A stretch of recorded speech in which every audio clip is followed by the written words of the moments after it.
आज हम बात करेंगे एक ऐसे महापुरुष की जिन्होंने भारत और भारत की सनातन संस्कृति को विश्व भर में फैलाने का काम किया और वो थे स्वामी विवेकानंद।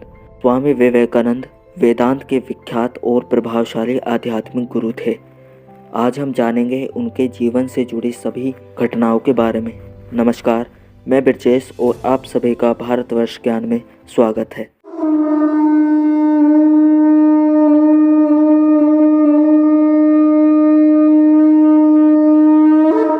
स्वामी विवेकानंद का जन्म 12 जनवरी सन 1863 को कलकत्ता में एक कुलीन कायस्थ परिवार में हुआ था। उनके बचपन का घर का नाम वीरेश्वर रखा गया, किंतु उनका औपचारिक नाम नरेंद्र नाथ दत्त था। पिता विश्वनाथ दत्त कलकत्ता हाई कोर्ट के एक प्रसिद्ध वकील थे। दुर्गाचरण दत्त नरेंद्र नाथ जी के दादा थे, जो संस्कृत और फारसी के विद्वान थे। उन्होंने अपने परिवार को 25 वर्ष की आयु में छोड़ दिया और एक साधु बन गए। उनकी माता भुवनेश्वरी देवी धार्मिक विचारों की महिला थी। उनका अधिकांश समय भगवान शिव की पूजा अर्चना में व्यतीत होता था। नरेंद्र के पिता और उनकी मां के धार्मिक, प्रगतिशील व तर्कसंगत रवैये ने उनकी सोच और व्यक्तित्व को आकार देने में सहायता की। बचपन से ही नरेंद्र अत्यंत कुसार्ग बुद्धि के थे और नटखट भी थे। अपने साथी बच्चों के साथ वे खूब शरारत करते और मौका मिलने पर अपने अध्यापकों के साथ भी शरारत करने से नहीं चूकते थे। उनके घर में नियम पूर्वक रोज पूजा पाठ होती थी। धार्मिक प्रवृत्ति होने के कारण माता भुवनेश्वरी देवी को पुराण, रामायण, महाभारत आदि की कथा सुनने का बहुत शौक था। कथावाचक बराबर इनके घर आते रहते थे। नियमित रूप से भजन कीर्तन भी होते रहते थे। परिवार के धार्मिक एवं आध्यात्मिक वातावरण के प्रभाव से बालक नरेंद्र के मन में बचपन से ही धर्म एवं अध्यात्म के संस्कार गहरे होते गए। माता पिता के संस्कारों और धार्मिक वातावरण के कारण बालक के मन में बचपन से ही ईश्वर को जानने और उन्हें प्राप्त करने की लालसा दिखाई देने लगी थी। ईश्वर के बारे में जानने की उत्सुकता में कभी कभी वे ऐसे प्रश्न पूछ बैठते थे, इनके माता पिता और कथावाचक पंडित चक्कर में पड़ जाते थे। सन 1871 में 8 साल की उम्र में नरेंद्र नाथ ने ईश्वर चंद्र विद्यासागर के मेट्रोपॉलिटन संस्थान में दाखिला लिया, जहां वे स्कूल गए। 1877 में उनका परिवार रायपुर चला गया था। 1879 में कलकत्ता में अपने परिवार की वापसी के बाद वह एकमात्र छात्र थे जिन्होंने प्रेसिडेंसी कॉलेज प्रवेश परीक्षा में प्रथम डिवीज़न अंक प्राप्त किए। वे दर्शन, धर्म, इतिहास, सामाजिक विज्ञान, कला और साहित्य सहित विषयों की एक उत्साही पाठक थे। इनकी वेद, उपनिषद, भगवत गीता, रामायण, महाभारत और पुराणों के अतिरिक्त अनेक हिंदू शास्त्रों में गहन रुचि थी। नरेंद्र को भारतीय शास्त्रीय संगीत में प्रशिक्षित किया गया था और ये नियमित रूप से शारीरिक व्यायाम में व खेलों में भाग लिया करते थे। नरेंद्र ने पश्चिम तर्क, पश्चिम दर्शन और यूरोपीय इतिहास का अध्ययन जनरल असेंबली इंस्टीट्यूशन में किया। 1881 में उन्होंने ललित कला की परीक्षा उत्तीर्ण की और 1884 में कला स्नातक की डिग्री पूरी कर ली।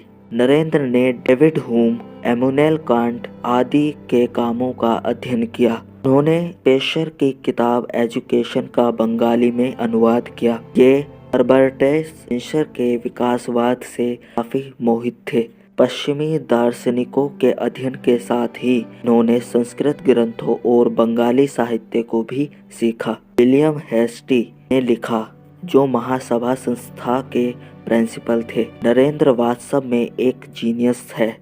मैंने काफ़ी विस्तृत और बड़े इलाकों में यात्रा की है, लेकिन उनके जैसी प्रतिभा वाला एक भी बालक कहीं नहीं दिखा। यहाँ तक कि जर्मन विश्वविद्यालय के दार्शनिक छात्रों में भी नहीं। अनेक बार उन्हें श्रुतिधर भी कहा गया, जिसका अर्थ होता है विलक्षण स्मृति वाला एक व्यक्ति। 1880 में नरेंद्र ईसाई से हिंदू धर्म में रामकृष्ण के प्रभाव से परिवर्तित केशव चंद्र सेन के नव विधान में शामिल हुए। नरेंद्र 1884 से पहले कुछ बिंदु पर एक फ्री मैसीनर लॉज और साधारण ब्रह्म समाज, जो ब्रह्म समाज का एक अलग गुट था और जो केशव चंद्र सेन और देवेंद्रनाथ टैगोर के नेतृत्व में था।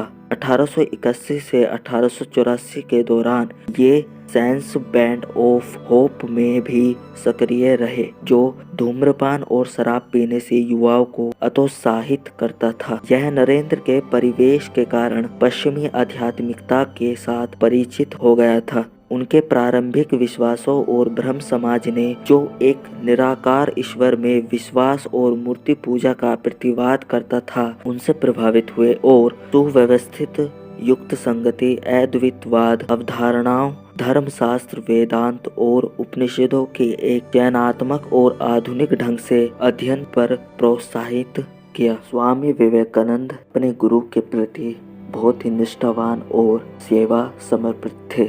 एक बार की बात है, किसी शिष्य ने गुरुदेव की सेवा में घृणा और निष्क्रियता दिखाते हुए नाक और भौं सिकोड़ ली थी। यह देखकर विवेकानंद को क्रोध आ गया और वे उस गुरु भाई को सेवा का पाठ पढ़ाते हैं। गुरुदेव के प्रत्येक वस्तु के प्रति प्रेम दर्शाते हुए उनके बिस्तर के पास रक्त, कफ आदि से भरे धूपदानी उठाकर फेंकते थे। गुरु के प्रति ऐसी अनन्य भक्ति और निष्ठा के प्रताप से ही वे अपने गुरु के शरीर और उनके दिव्य आदर्शों के उत्तम सेवा कर सके, गुरुदेव को समझ सके और स्वयं के अस्तित्व को गुरुदेव के स्वरूप में विलीन कर सके। आगे चलकर समग्र विश्व में भारत के अमूल्य आध्यात्मिक भंडार की महक फैला सके। ऐसी थी उनकी इस महान व्यक्तित्व की नींव में गुरु भक्ति, गुरु सेवा और गुरु के प्रति अनन्य निष्ठा, जिसका परिणाम सारे संसार ने देखा है। स्वामी विवेकानंद अपने जीवन अपने गुरुदेव रामकृष्ण परमहंस को समर्पित कर चुके थे। उनके गुरुदेव का शरीर अत्यंत रुग्ण हो गया था। गुरुदेव के शरीर त्याग के दिनों में अपने घर और कुटुंब की नाजुक हालत व स्वयं के भोजन की चिंता किए बिना वे गुरु की सेवा में सतत संलग्न रहे। विवेकानंद बड़े स्वप्न दृष्टा थे। उन्होंने एक ऐसे समाज की कल्पना की थी जिसमें धर्म या जाति के आधार पर मनुष्य में कोई भेद ना रहे। उन्होंने वेदांत के सिद्धांतों को इसी रूप में रखा। अध्यात्मवाद बनाम भौतिकवाद के विवाद में पड़े बिना भी यह कहा जा सकता है कि समानता के सिद्धांत का जो आधार विवेकानंद ने दिया, उसके संभल भौतिक आधार शायद ही ढूंढा जा सके। विवेकानंद को युवकों से बड़ी आशाएं थीं। आज के युवकों के लिए इसी ओजस्वी सन्यासी का जीवन एक आदर्श है। स्वामी विवेकानंद जी ने अमेरिका स्थित शिकागो में सन 1893 में आयोजित विश्व धर्म महासभा में भारत की ओर से सनातन धर्म का प्रतिनिधित्व किया था। उन्हें भाषण देने के लिए सिर्फ 2 मिनट का समय दिया गया था, किंतु उन्हें प्रमुख रूप से उनके भाषण का आरंभ मेरी अमेरिकी बहनों एवं भाइयों के साथ करने के लिए जाना जाता है। Sisters and brothers of America,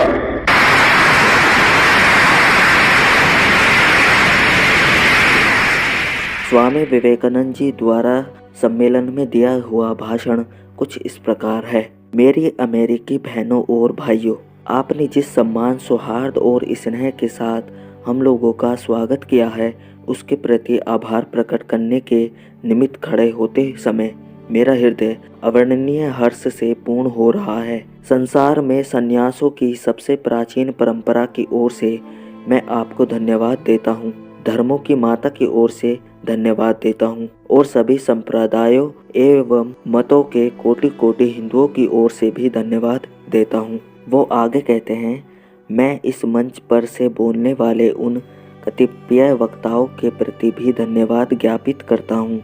उन्होंने प्राची के प्रतिनिधियों का उल्लेख करते समय आपको यह बतलाया है कि सुदूर देश के ये लोग सहिष्णुता का भाव विविध देशों में प्रचारित करने के गौरव का दावा कर सकते हैं। मैं एक ऐसे धर्म का अनुयायी होने में गर्व का अनुभव करता हूँ जिसने संसार को सहिष्णुता तथा सार्वभौमत्व दोनों की ही शिक्षा दी है। हम लोग सब धर्मों के प्रति केवल सहिष्णुता में ही विश्वास नहीं करते, अपितु समस्त धर्मों को सच्चा मानकर स्वीकार करते हैं। मुझे ऐसे देश का व्यक्ति होने का अभिमान है जिसने इस पृथ्वी के समस्त धर्मों और देशों के उत्पीड़ितों और शरणार्थियों को आश्रय दिया है। मुझे आपको यह बतलाते हुए गर्व होता है कि हमने अपने वक्त में उन यहूदियों के विशुद्धतम अवशिष्ट को स्थान दिया था जिन्होंने दक्षिण भारत आकर उसी वर्ष शरण ली थी जिस वर्ष उनका पवित्र मंदिर रोमन जाति के अत्याचार से धूल में मिल गया था। ऐसे धर्म का अनुयायी होने में मैं गर्व का अनुभव करता हूँ जिसने महान जरतुष्ट जाति के अवशिष्ट अंश को शरण दी और जिसका पालन वह अब तक कर रहे हैं। भाइयों, मैं आप लोगों को एक स्रोत की कुछ पंक्तियां सुनाता हूं जिसकी आवृत्ति मैं बचपन से कर रहा हूं और जिसकी आवृत्ति प्रतिदिन लाखों मनुष्य किया करते हैं। दिए गए श्लोक का भावार्थ कुछ इस प्रकार है। जैसे विभिन्न नदियां भिन्न भिन्न स्रोत से निकलकर समुद्र में मिल जाती हैं, उसी प्रकार भिन्न भिन्न रुचि के अनुसार भिन्न भिन्न टेढ़े मेढ़े अथवा सीधे रास्ते से जाने वाले लोग अंत में ईश्वर में जाकर मिल जाते हैं। यह सभा जो अभी तक आयोजित सर्वश्रेष्ठ पवित्र सम्मेलनों में से एक है, स्वतः ही गीता के इस अद्भुत उपदेश का प्रतिपादन एवं जगत के प्रति उसकी घोषणा करती है। और इस श्लोक का भी भावार्थ कुछ इस प्रकार है। जो कोई मेरी ओर आता है, चाहे किसी प्रकार से हो, मैं उसको प्राप्त होता हूँ। लोग भिन्न मार्ग द्वारा प्रयत्न करते हुए अंत में मेरी ही ओर आते हैं। स्वामी विवेकानंद जी आगे कहते हैं, सांप्रदायिकता, हठ धार्मिकता और उनकी विभत्स वंशधर धार्मन्यता इस सुंदर पृथ्वी पर बहुत समय तक राज्य कर चुकी हैं। वे पृथ्वी को हिंसा से भरती रही हैं। वे उसको बारंबार मानवता के रक्त से नहलाती रही हैं। सभ्यताओं को ध्वस्त करती हुई पूरे के पूरे देशों को निराशा के गर्त में डालती रही हैं। यदि ये विभत्स दानवी शक्तियाँ न होती तो मानव समाज आज की अवस्था से कहीं अधिक उन्नत हो गया होता, पर अब उनका समय आ गया है और मैं आंतरिक रूप से आशा करता हूँ कि आज सुबह इस सभा के सम्मान में जो घंटा ध्वनि हुई है वह समस्त धार्मिकता का तलवार या लेखनी के द्वारा होने वाले सभी उत्पीड़नों का तथा एक ही लक्ष्य की ओर अग्रसर होने वाले मानवों की पारंपरिक कटुता का मृत्यु निदान सिद्ध हो। स्वामी विवेकानंद जी की यात्राएं कुछ इस प्रकार थी। 25 वर्ष की अवस्था में नरेंद्र जी ने गैरवा वस्त्र धारण कर लिया था। तत्पश्चात उन्होंने पैदल ही पूरे भारतवर्ष की यात्रा की। विवेकानंद जी ने 31 मई 1893 को अपनी यात्रा शुरू की और जापान के कई शहरों का दौरा किया। चीन और कनाडा होते हुए वो अमेरिका के शिकागो पहुँचे। सन 1893 में शिकागो में विश्व धर्म परिषद हो रही थी। स्वामी विवेकानंद उसमें भारत के प्रतिनिधि के रूप में पहुंचे। यूरोप, अमेरिका के लोग उस समय पराधीन भारतीय वासियों को बहुत हीन दृष्टि से देखते थे। वहाँ लोगों ने बहुत प्रयत्न किया कि स्वामी विवेकानंद जी को सर्वधर्म परिषद में बोलने का समय ना मिले, परंतु एक अमेरिकन प्रोफेसर के प्रयास से उन्हें थोड़ा समय मिला। उस परिषद में उनके विचार सुनकर सभी विद्वान चकित हो गए। फिर तो अमेरिका में उनका अत्यधिक स्वागत हुआ। वहाँ उनके भक्तों का एक बड़ा समुदाय बन गया। 3 वर्ष वे अमेरिका में रहे और वहाँ के लोगों को भारतीय तत्व ज्ञान की अद्भुत ज्योति प्रदान की। उनके वक्तव्य शैली तथा ज्ञान को देखते हुए वहाँ की मीडिया ने उन्हें साइक्लोनिक हिंदू का नाम दिया। अध्यात्म विद्या और भारतीय दर्शन के बिना विश्व अनाथ हो जाएगा, यह स्वामी विवेकानंद जी का दृढ़ विश्वास था। अमेरिका में उन्होंने रामकृष्ण मिशन की अनेक शाखाएं स्थापित की। अनेक अमेरिकी विद्वानों ने उनका शिष्यत्व ग्रहण किया। वे सदा अपने को गरीबों का सेवक कहते थे। भारत के गौरव को देश देशांतरों में उज्जवल करने का उन्होंने सदा प्रयत्न किया। स्वामी विवेकानंद जी का जीवन बताता है कि 39 वर्ष के संक्षिप्त जीवन काल में स्वामी विवेकानंद जो काम कर गए वो आने वाली अनेक शताब्दियों तक पीढ़ियों का मार्गदर्शन करते रहेगा। 30 वर्ष की आयु में स्वामी विवेकानंद ने शिकागो अमेरिका के विश्व धर्म सम्मेलन में हिंदू धर्म का प्रतिनिधित्व किया और उसे सार्वभौमिक पहचान दिलवाई। गुरुदेव रविंद्रनाथ टैगोर ने एक बार कहा था, यदि आप भारत को जानना चाहते हैं तो विवेकानंद को पढ़िए। उनमें आप सब कुछ सकारात्मक ही पाएंगे, नकारात्मक कुछ भी नहीं। रोमा रोला ने उनके बारे में कहा था, उनके द्वितीय होने की कल्पना करना भी असंभव है। वे जहाँ भी गए सर्वप्रथम ही रहे। हर कोई उनमें अपने नेता का दिग्दर्शन करता था। वे ईश्वर के प्रतिनिधि थे और सब पर प्रभुत्व प्राप्त कर लेने ही उनकी विशिष्टता थी। हिमालय प्रदेश में एक बार एक अनजान यात्री उन्हें देख ठिठक कर रुक गया और आश्चर्यपूर्वक चिल्ला उठा, शिव! ऐसा हुआ मानो उस व्यक्ति के आराध्य देव ने अपना नाम उनके माथे पर लिख दिया हो। वे केवल संत ही नहीं, एक महान देशभक्त, वक्ता, विचारक, लेखक और मानव प्रेमी भी थे। अमेरिका से लौटकर उन्होंने देशवासियों का आह्वान करते हुए कहा था, नया भारत निकल पड़े, मोची की दुकान से, भड़बूजे की भाड़ से, कारखाने से, हाट से, बाजार से, निकल पड़े झाड़ियों, जंगलों, पहाड़ों, पर्वतों से। और जनता ने स्वामी की पुकार का उत्तर भी दिया। वह गर्व के साथ निकल पड़े। महात्मा गांधी को आज़ादी की लड़ाई में जो जन समर्थन मिला वह विवेकानंद जी के आह्वान का ही फल था। इस प्रकार वे भारतीय स्वतंत्रता संग्राम के भी एक प्रमुख प्रेरणा के स्रोत बने। उन्हें विश्वास था कि पवित्र भारतवर्ष धर्म एवं दर्शन की पुण्य भूमि है। यहीं बड़े बड़े महात्माओं व ऋषियों का जन्म हुआ। यही सन्यासी एवं त्याग की भूमि है तथा यही केवल आदिकाल से लेकर आज तक मनुष्यों के लिए जीवन के सर्वोच्च आदर्श एवं मुक्ति का द्वार खुला हुआ है। उनके कथन, उठो जागो, स्वयं जागकर औरों को जगाओ, अपने नर जन्म को सफल करो और तब तक नहीं रुको जब तक लक्ष्य प्राप्त ना हो जाए। 19वीं सदी के आखिरी वर्षों में स्वामी विवेकानंद जी लगभग सशस्त्र या हिंसक क्रांति के जरिए भी देश को आज़ाद कराना चाहते थे, परंतु उन्हें जल्द ही यह विश्वास हो गया था कि परिस्थितियां उन इरादों के लिए अभी परिपूर्ण नहीं हैं। इसके बाद ही विवेकानंद जी ने एकला चलो की नीति का पालन करते हुए एक परिव्राजक के रूप में भारत और दुनिया को खंगाल डाला। उन्होंने कहा था कि मुझे बहुत से युवा सन्यासी चाहिए जो भारत के ग्रामों में फैलकर देशवासियों की सेवा में खप जाएं। उनका यह सपना पूरा नहीं हुआ। विवेकानंद पुरोहितवाद, धार्मिक आडंबरों, कटमुल्लापन और रूढ़ियों के सख्त खिलाफ थे। उन्होंने धर्म को मानव की सेवा के केंद्र में रखकर ही आध्यात्मिक चिंतन किया था। उनका हिंदू धर्म अटपटा, लिचलिचा और वायव्य नहीं था। उन्होंने यह विद्रोही बयान दिया था कि इस देश के 33 करोड़ भूखे, दरिद्र और कुपोषण के शिकार लोगों को देवी देवताओं के तरह मंदिरों में स्थापित कर दिया जाए और मंदिरों से देवी देवताओं की मूर्तियों को हटा दिया जाए। उनका यह कालजीय आह्वान 21वीं सदी से पहले दशक के अंत में एक बड़ा प्रश्नवाचक चिन्ह खड़ा करता है।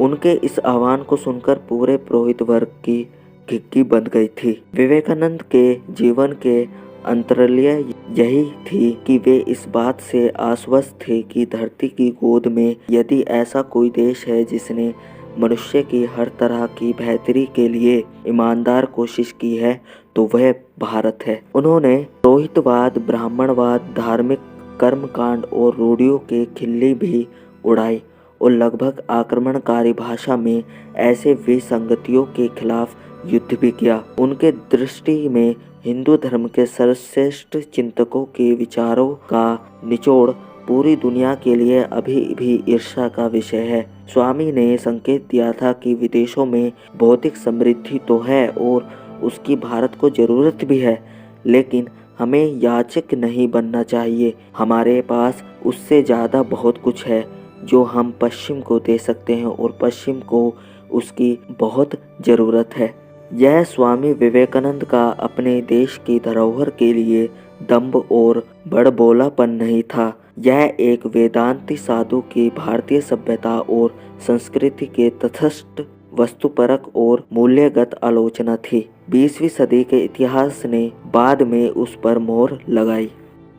स्वामी विवेकानंद का शिक्षा दर्शन कुछ इस प्रकार था। स्वामी विवेकानंद मैकाले द्वारा प्रतिपादित और उस समय प्रचलित अंग्रेजी शिक्षा व्यवस्था के विरोधी थे, क्योंकि इस शिक्षा का उद्देश्य सिर्फ बाबुओं की संख्या बढ़ाना था। वह ऐसी शिक्षा चाहते थे जिससे बालक का संपूर्ण विकास हो सके। बालक की शिक्षा का उद्देश्य उसको आत्मनिर्भर बनाकर अपने पैरों पर खड़ा करना है। स्वामी विवेकानंद ने प्रचलित शिक्षा को निषेधात्मक शिक्षा की संज्ञा देते हुए कहा है कि आप उस व्यक्ति को शिक्षित मानते हैं जिसने कुछ परीक्षाएं उत्तीर्ण कर ली हों तथा जो अच्छे भाषण दे सकता हो, पर वास्तविकता यह है कि जो शिक्षा जनसाधारण को जीवन संघर्ष के लिए तैयार नहीं करती, जो चरित्र निर्माण नहीं करती, जो समाज सेवा की भावना विकसित नहीं करती तथा जो शेर जैसा साहस पैदा नहीं कर सकती, ऐसी शिक्षा का क्या लाभ। अतः स्वामी सैद्धांतिक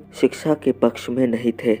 वे व्यवहारिक शिक्षा को व्यक्ति के लिए उपयोगी मानते थे। व्यक्ति की शिक्षा ही उसे भविष्य के लिए तैयार करती है, इसलिए शिक्षा में उन तत्वों का होना आवश्यक है जो उसके भविष्य के लिए महत्वपूर्ण हो। स्वामी विवेकानंद के शब्दों में तुमको कार्य के सभी क्षेत्रों में व्यवहारिक बनना पड़ेगा। सिद्धांतों के ढेरों ने संपूर्ण देश का विनाश कर दिया है। स्वामी शिक्षा द्वारा लौकिक एवं परलौकिक दोनों जीवन के लिए तैयार करना चाहते हैं। लौकिक दृष्टि से शिक्षा के संबंध में उन्होंने कहा है कि हमें ऐसी शिक्षा चाहिए जिससे चरित्र का गठन हो, मन का बल बढ़े, बुद्धि का विकास हो और व्यक्ति स्वावलंबी बने। परलौकिक दृष्टि से उन्होंने कहा है कि शिक्षा मनुष्य की अंतर्निहित पूर्णता की अभिव्यक्ति है। स्वामी विवेकानंद की शिक्षा पर विचार मनुष्य निर्माण के प्रक्रिया पर केंद्रित है, ना कि महज किताबी ज्ञान पर। एक पत्र में वे लिखते हैं, शिक्षा क्या है? क्या वह पुस्तक विद्या है? नहीं। क्या वह नाना प्रकार के ज्ञान है? नहीं। जिस संयम के द्वारा इच्छा शक्ति का प्रवाह और विकास वश में लाया जाता है और वह फलदायी होता है, वह शिक्षा कहलाती है। शिक्षा का उपयोग किसी प्रकार चरित्र गठन के लिए किया जाना चाहिए। इस विषय में विवेकानंद कहते हैं, शिक्षा का मतलब यह नहीं कि तुम्हारे दिमाग में ऐसी बहुत सी बातें इस तरह ठूस दी जाएं जो आपस में लड़ने लगे और तुम्हारा दिमाग उन्हें जीवन भर में हजम ना कर सके। जिस शिक्षा से हम अपना जीवन निर्माण कर सकें, मनुष्य बन सकें, चरित्र गठन कर सकें और विचारों का सामंजस्य कर सकें, वही वास्तव में शिक्षा कहलाने के योग्य है। यदि तुम 5 ही भावों को हजम कर तद अनुसार जीवन और चरित्र गठित कर सके हो तो तुम्हारी शिक्षा उस आदमी की अपेक्षा बहुत अधिक है जिसने एक पूरी की पूरी लाइब्रेरी ही कंठस्थ कर ली है। देश की उत्पत्ति फिर चाहे वह आर्थिक हो या आध्यात्मिक, स्वामी शिक्षा के भूमिका केंद्रीय मानते थे। भारत तथा पश्चिम के बीच के अंतर को वे इस दृष्टि से वर्णित करते हुए कहते हैं, केवल शिक्षा, शिक्षा, शिक्षा। यूरोप के बहुत से नगरों में घूमकर और वहाँ के गरीबों से भी अमन चैन और विद्या को देखकर हमारे गरीबों की बात याद आती थी और मैं आंसू बहाता था। यह अंतर क्यों हुआ? उत्तर पाया शिक्षा। स्वामी विवेकानंद का विचार था कि उपयुक्त शिक्षा के माध्यम से व्यक्तित्व विकसित होना चाहिए और चरित्र की उन्नति होनी चाहिए। सन 1900 में लॉस एंजलिस कैलिफोर्निया में दिया गया एक व्याख्यान में स्वामी यही बात सामने रखते हैं। हमारी सभी प्रकार की शिक्षाओं का उद्देश्य तो मनुष्य के इसी व्यक्तित्व का निर्माण होना चाहिए, परंतु इसके विपरीत हम केवल बाहर से पॉलिश करने का ही प्रयत्न करते हैं। यदि भीतर कुछ सार न हो तो बाहरी रंग चढ़ाने से क्या लाभ। शिक्षा का लक्ष्य अथवा उद्देश्य तो मनुष्य का विकास ही है। स्वामी विवेकानंद नारी का सम्मान भी बहुत अच्छे से करना जानते थे। एक बार की बात है, विवेकानंद समारोह के लिए विदेश गए थे और उनके समारोह में बहुत से विदेशी लोग आए हुए थे। उनके द्वारा दिए गए स्पीच से एक विदेशी महिला बहुत ही प्रभावित हुई और वह विवेकानंद के पास आई और स्वामी विवेकानंद से बोली कि मैं आपसे विवाह करना चाहती हूँ ताकि आपके जैसा ही मुझे गौरवशाली पुत्र प्राप्त हो। इस पर स्वामी विवेकानंद बोले, क्या आप जानती हैं कि मैं एक सन्यासी हूँ, भला मैं कैसे विवाह कर सकता हूँ। यदि आप चाहो तो मुझे आप अपना पुत्र बना लो, इससे मेरा सन्यास भी नहीं टूटेगा और आपको मेरे जैसा पुत्र भी मिल जाएगा। यह बात सुनते ही वह विदेशी महिला स्वामी विवेकानंद के चरणों में गिर पड़ी और बोली कि आप धन्य हैं, आप ईश्वर के समान हैं जो किसी भी परिस्थिति में अपने धर्म के मार्ग से विचलित नहीं होते हैं। स्वामी विवेकानंद की इस कहानी से हमें यही शिक्षा मिलती है कि सच्चा पुरुष वही होता है जो हर परिस्थिति में नारी का सम्मान करे। भारत में स्वामी विवेकानंद की जयंती अर्थात 12 जनवरी को प्रतिवर्ष राष्ट्रीय युवा दिवस के रूप में मनाया जाता है। संयुक्त राष्ट्र संघ के निर्णय के अनुसार सन 1984 ईस्वी को अंतर्राष्ट्रीय युवा वर्ष घोषित किया गया। इसके महत्व का विचार करते हुए भारत सरकार ने घोषणा की सन 1984 से 12 जनवरी यानी स्वामी विवेकानंद जयंती का दिन राष्ट्रीय युवा दिवस के रूप में देश भर में सर्वत्र मनाया जाए। स्वामी विवेकानंद की ओजस्वी और सार गंभीरित व्याख्यानों की प्रसिद्धि विश्व भर में है। जीवन के अंतिम दिन उन्होंने शुक्ल यजुर्वेद की व्याख्या की और कहा, एक और विवेकानंद चाहिए यह समझने के लिए कि इस विवेकानंद ने अब तक क्या किया है। उनके शिष्यों के अनुसार जीवन के अंतिम दिन 4 जुलाई 1902 को भी उन्होंने अपने ध्यान करने की दिनचर्या को नहीं बदला और प्रातः 2-3 घंटे ध्यान किया और ध्यान अवस्था में ही अपने ब्रह्मरंध्र को भेद कर महासमाधि ले ली। बेलूर में गंगा तट पर चंदन की चिता पर उनकी अंत्येष्टि की गई। इसी गंगा तट के दूसरी ओर उनके गुरु रामकृष्ण परमहंस का 16 वर्ष पूर्व अंतिम संस्कार हुआ था। उनके शिष्यों और अनुयायियों ने उनकी स्मृति में वहां एक मंदिर बनवाया और समूचे विश्व में विवेकानंद तथा उनके गुरु रामकृष्ण के संदेशों के प्रचार के लिए 130 से अधिक केंद्रों की स्थापना की। वास्तव में स्वामी विवेकानंद आधुनिक मानव के आदर्श प्रतिनिधि हैं। विशेषकर भारतीय युवकों के लिए स्वामी विवेकानंद से बढ़कर दूसरा कोई नेता नहीं हो सकता। उन्होंने हमें कुछ ऐसी वस्तु दी हैं जो हमें अपने उत्तराधिकारी के रूप में प्राप्त परंपरा के प्रति एक प्रकार का अभिमान जगा देती हैं। स्वामी जी ने जो कुछ भी लिखा है वह हमारे लिए हितकर है और होना ही चाहिए तथा वह आने वाले लंबे समय तक हमें प्रभावित करते रहेंगे। प्रत्यक्ष या अप्रत्यक्ष रूप में उन्होंने वर्तमान भारत को दृढ़ रूप से प्रभावित किया है। भारत की युवा पीढ़ी स्वामी विवेकानंद से निरस्त होने वाले ज्ञान, प्रेरणा एवं तेज के स्रोत से लाभ उठाएगी। आज के विषय में बस इतना ही। तब तक के लिए मुझे दीजिए इजाज़त। मिलते हैं अगले नए विषय के साथ। तब तक वीडियो को लाइक करें, चैनल को सब्सक्राइब करें और बेल आइकन को दबाना ना भूलें। जय हिंद, जय भारत।